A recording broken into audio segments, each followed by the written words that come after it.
So there's a ton of really cool stuff that you can do once you've opened up a set of headlights, like angel eyes, demon eyes. These are cool little sequential sea lights. And the most important thing about any of those modifications are how they open and reseal those units. So we're gonna show you everything that you need to know about doing that on these 2015 through 18 WRX headlights.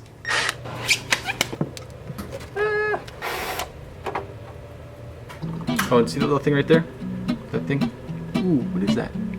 Oh, that's a subscribe button. You should definitely hit that. I mean, I don't think it's a bad idea. It's a good idea. Hey, what's up? Thanks for joining me. I'm Chris, and you're watching the FlyRyde channel, where you're gonna learn about the parts, the techniques, and the business of building custom lights. And right now, it's a very, very basic topic, but it's so important because opening and resealing the lights is like the top most important thing, because it doesn't matter how cool your lights are if you were gonna modify them and then they're gonna leak and get water inside and fry and ooh, bad stuff. All right, so I wanna tell you a little story. Back in the day, I decided that I would hook up my Hyundai. Yeah, let's just say it was a 3-month terrible idea that in the process, I figured out how to make a cool little product to stick inside the headlights. I thought it was the coolest little thing to have my little side business making the products. Here's actually what they look like. These are from, I think, about 2004, 2005. Mount them inside the headlights, they glow. That was cool. Fast forward to now, that is junk compared to what's available. But I do know that because I was making those things over 13 years ago, I've done a ton of headlights, opening, resealing. I've made a lot of mistakes. I've done a lot of perfect jobs. The most important thing out of all of those was how well I opened and how well I resealed the lights.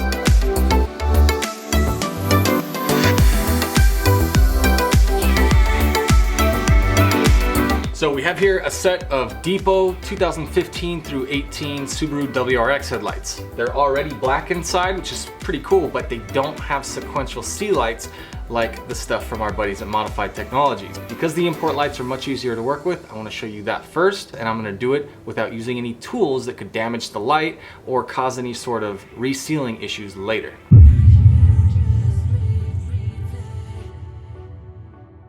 I'm gonna take you around the shop really quick. We actually have a pretty cool oven. It's really big because we work with these giant headlights all the time. And it's not necessary that you have something as massive or crazy as this thing, but any sort of a regular oven at home will do. I can't tell you how many lights I cooked in my kitchen at my old house, my current house, and I would get little sticky marks all over the counter. My wife would be pissed off about it. It happens, you know? All that matters is that you can turn it on and put it to 220 to 250 degrees Fahrenheit, not Celsius. Don't melt your lights into a little puddle of plastic. All right, while that's heating up, I want to talk about a couple other things while we're waiting for the oven to get hot to temperature, which you always want to do. Don't start cooking the lights until that temperature is all the way where you set it to be.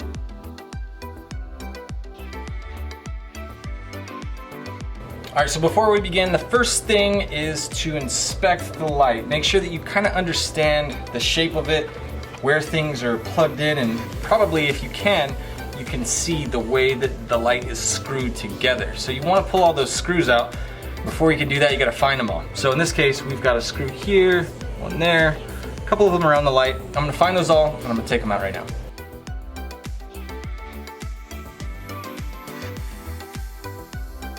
All right, now in this case, we've actually got a little guy hiding right there. And if I don't take that out, it's gonna snap something on the lens or something like that. So definitely we wanna make sure that you always find every little screw that could be hiding, because it's gonna make the next step impossible if you don't.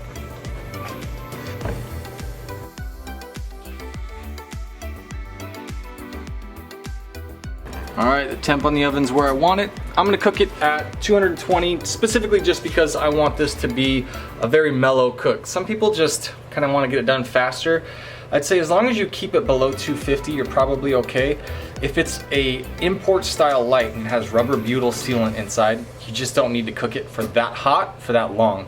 So I'm gonna go for 220 for 7 minutes.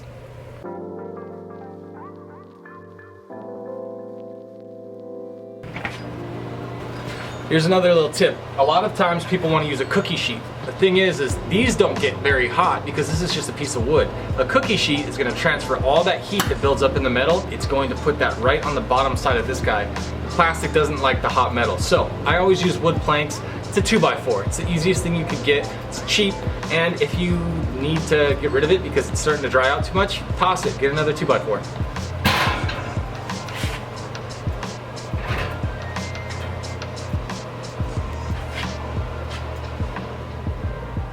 Super important, once you get the light inside the oven, make sure that it's not at a weird angle where if anything shifts, it's gonna fall, because you might not hear it and it'll sit there leaning against some sort of a hot metal piece inside the oven, and that's where you're gonna get a lot of damage to that plastic that's on the headlight. So my personal preference is to always set the oven so that it cooks for 5 minutes before I check on the light, just to allow any sort of heat that has to build up and do its job to do so without me interfering with it. Then I like to open the door at about 5 minutes just to make sure that nothing is shifted like I mentioned before. So I always try to make sure that they're very stable and that they're well away from the door of the oven, the back, the sides, all of that. You just want to make sure that it's sitting right in the middle. Super important, just so that you're not sitting there thinking that everything's cool. You open the door at 5 minutes and say, oh damn, it's sideways, it's hitting something that it shouldn't. I found that at that amount of time, hopefully, if anything stupid has happened, you at least have time to course correct. If not, you wait the whole period of time, 7-8 minutes that you're waiting for it to cook. Maybe that extra few minutes could really have caused some extra crap that wouldn't have happened otherwise, like a hot spot on the bottom. When I used to use cookie sheets, that was a big one that would happen. And it wouldn't start forming until about halfway through the cook process. So I always like to check on them. Maybe it's just an old habit that I don't need to do, but I still do it because I feel safe. If you have the option of convection, which is like the air moving around inside the oven, you want to have that on. This smoker has that, and it has been amazing at how efficient it heats up the lights without causing any sort of weird side effects that you can get from other types of ovens. So my old one was gas at home, and oftentimes when I'd cook a set of lights, it would actually make the glass on the projector itself sweat. So there'd be these little drip marks going down the projector, which just isn't cool if you spend all sorts of time modifying the lights, and now it's got some funky drip mark on the projector lens.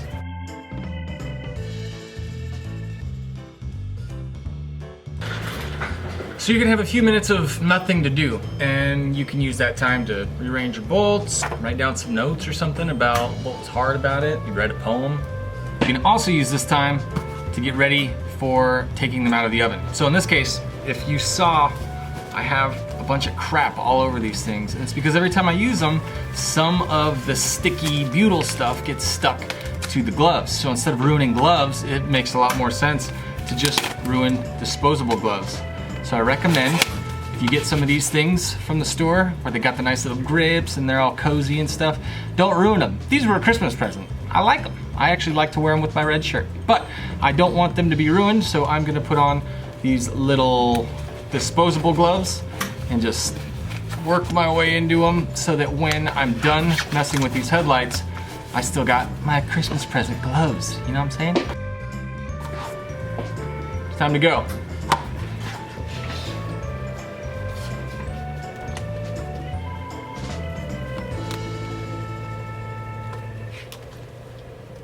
Okay, so these things are still a little bit not pliable enough, so I'm gonna stick them in for another minute, and then I realized that I'm about to put these things up against my chest with my nice little polo shirt on, and I don't wanna mess it up, so I'm gonna go get a junky shirt on. I suggest you do the same if you're gonna be opening up lights, because this rubber butyl that gets on your gloves, it gets on your shirt, and I ruined a dope shirt the other day. I'm still kind of bitter about it, so I'm gonna go grab a t-shirt, stick it over this one, stick this back in the oven, and meet you back here in 2 seconds. I'm back.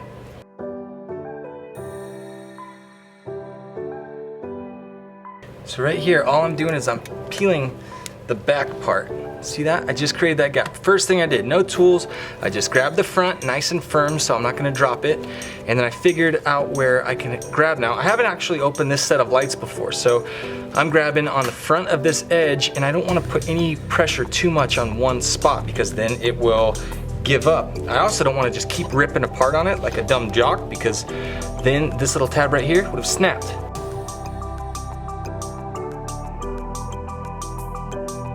So be mindful of what the light is doing as you go. These two are very tight. The bottom is probably the same way. And you know, because when you lift it up, it actually comes towards you this way so that you can tell that you are separating the lens properly.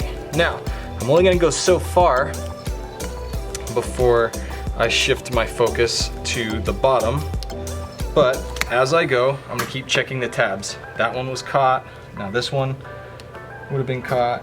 That one would be caught. And so I could tell now it's actually starting to become much easier, which tells me that in just a bit, I'm gonna be right at this corner right here.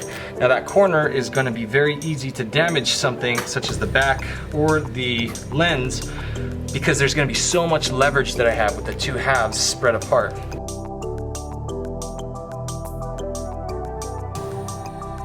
So, before I get to that next step, I'm just checking my tabs. I'm gonna take any sort of a small tool that you can use to get inside the gap and clean up any of those little strays with a little tool just to catch it, to make sure that when you separate this, it's not getting that glue on the chrome or anything else beneath it. So I'm not actually prying with that, but if you can see right there where that sealant is stretching across, I'm gonna do this. Now I will say this, these are aftermarket lights, they're from Depot. So the OEM's got a different type of sealant that you can kind of just yank and pull on it and it will separate much, much easier. But in this case, this light's sealed like almost every sort of import light out there. So as I open it, I'm just gonna continue to clean and make sure that it is not creating any sort of a mess.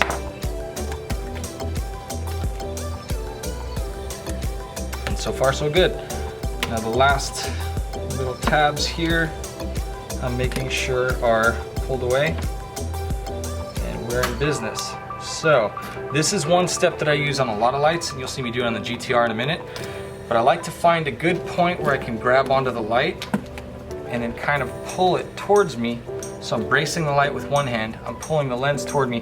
This is gonna be especially helpful on bigger lights that have really deep set corners, so that you're not putting all of your effort into just prying apart the light. Some of it you're using leverage, so I can block it off at the front, pull towards me this way, put some muscle into it, and basically it's gonna pull the lens. Actually, I didn't do shit. Normally that does something. I'll even include that just so I look kind of stupid, but you get it. You get it, right?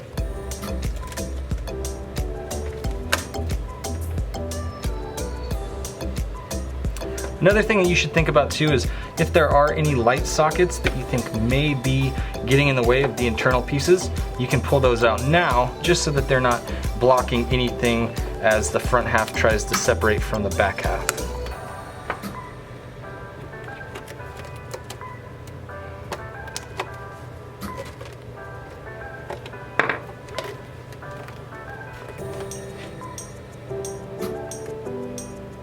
Yo, check it out, this is crazy. So I'm telling you all about how to take all the screws out, and I missed one. I totally missed one, and it didn't look like the rest. So let this be a lesson to you. I'm being transparent. It's not a huge deal, it's just a, you know, kind of simple aftermarket light job. But I do know that if you miss these parts, you can break it so easily. And this was not coming apart. So what did I miss? I'll show you. If you look close, you'll see hidden behind this little cap right here, we've got a little guy tucked in there, and it looks way different than the other screws. So I'm gonna take it out, and because I didn't yank on this thing like a dumb jock, now it's just falling apart. Like it was not gonna come apart before now.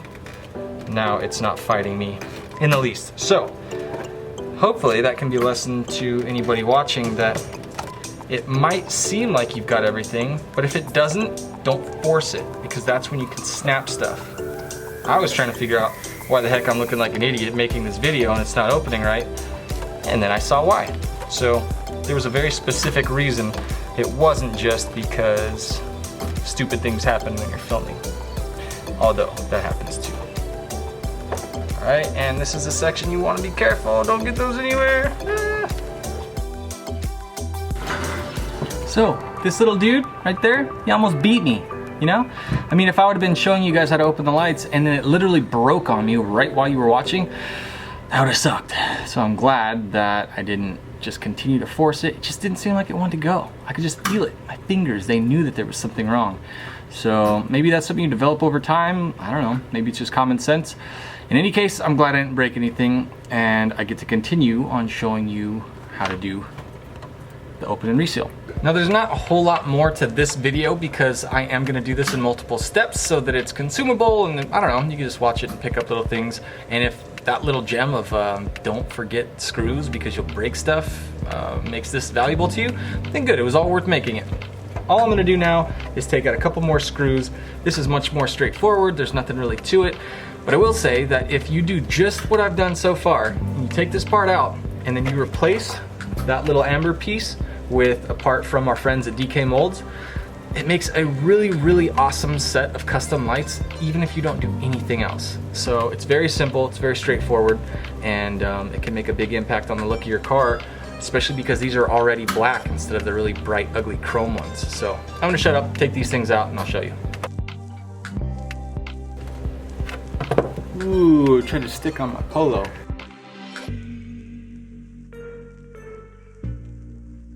Cool. So sometimes you might want to actually wait until this thing cools down if this stuff is still really sticky, because when you take the bezel off, sometimes it can just snag a little bit of it, stretch it out, and then it can get stuck on the actual plastic. But it's pretty cool. It's not too bad right now. So I'm gonna take it out.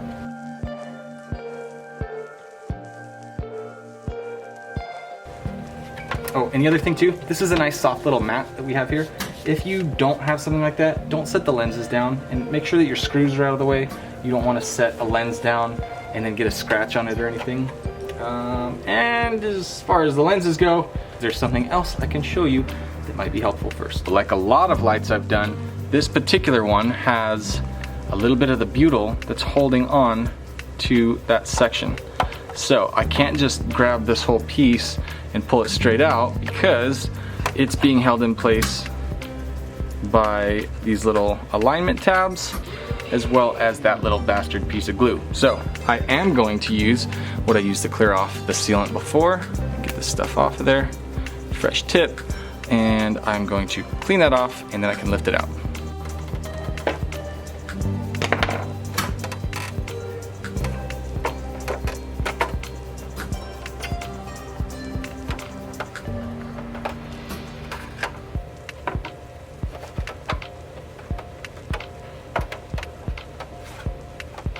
Check this out.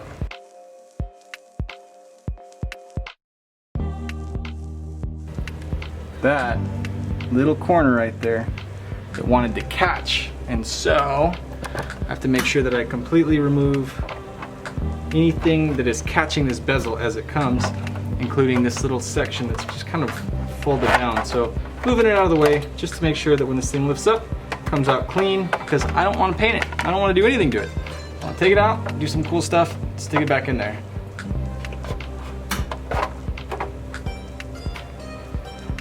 Just have to be very, very careful. So you can see that's just got like a matte black coating on it, and it's got these side marker or side reflectors that have a couple little tabs in the back.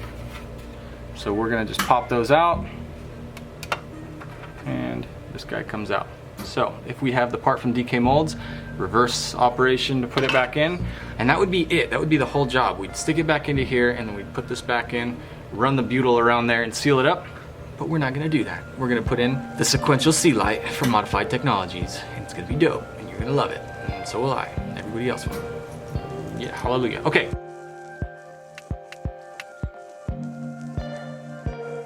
This is super important too. The lens itself, this, I don't care what people tell you, they're all wrong. If anything happens inside of here, you're not cleaning it up. Maybe some sort of super headlight guru guy has a special solution and blah, blah, blah.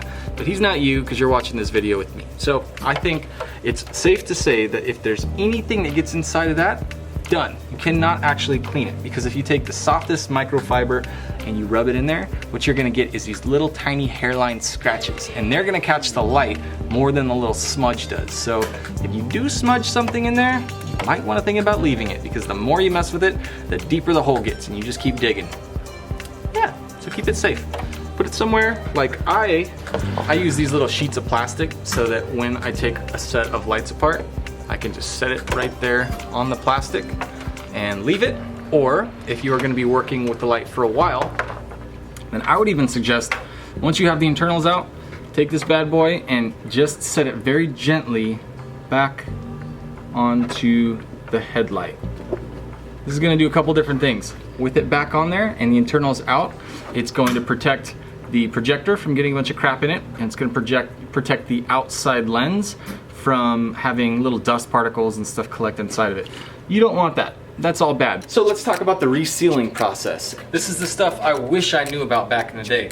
It just wasn't available. And now you can buy it, instead of having to buy it in a big block like the stuff that I stick in this giant machine, you can buy it in a pack that comes with everything that you need to reseal multiple sets of lights. In this case, it's going to be gray. Now, the lights that I showed you, the WRX lights, they actually have a gray sealant inside. It's the same exact stuff as black. It's just going to look a little bit cleaner if I use the original color that's in there now when I modify it and then reseal it. If you use black, it's all the same, it's just it's not going to look as clean. It's the same way, if I had this stuff and I was going to reseal a black light, it's going to look a little bit goofy, even though it's just as safe and I've done just as good a job. Anyway, so this stuff right here I've showed on a previous video where I'm modifying a set of taillights. We use the same exact stuff. I'll tear off a little piece and then I'm going to show you what it does and why it's so important to use it. So this just looks like kind of a little flexible piece of rubber, but the reality is it's very stretchable, it's easy to work with, you can kind of mash it down with your fingers, but more than anything, what's important about it is that it gets really sticky when it's hot. So if you run this thing around the whole perimeter of the light before you put the lens back on, it's going to create a bond between the lens and the backing of the unit, and that's going to just basically block out any moisture or anything that may have created a little air bubble or something like that from when you were taking it off and putting it back on. If you don't use this stuff, you'll experience what a lot of people do when they modify their lights and they don't seal them properly, and that's condensation building up on the inside of the light. But that's not going to happen to you. You're going to use retro rubber, you're going to do it right, and it's all going to turn out looking a lot cooler than it would if you had a bunch of water sitting inside your headlight. At this point, since we've said we don't want anything getting inside, any bulbs that you twisted out of place, just go ahead and twist them back in. That'll seal off any little holes that are in there that would let particles get in otherwise. And you do what you're going to do with your cool little bezel in the meantime. And that is not going to be for this video. Not doing it. You're just gonna have to keep watching.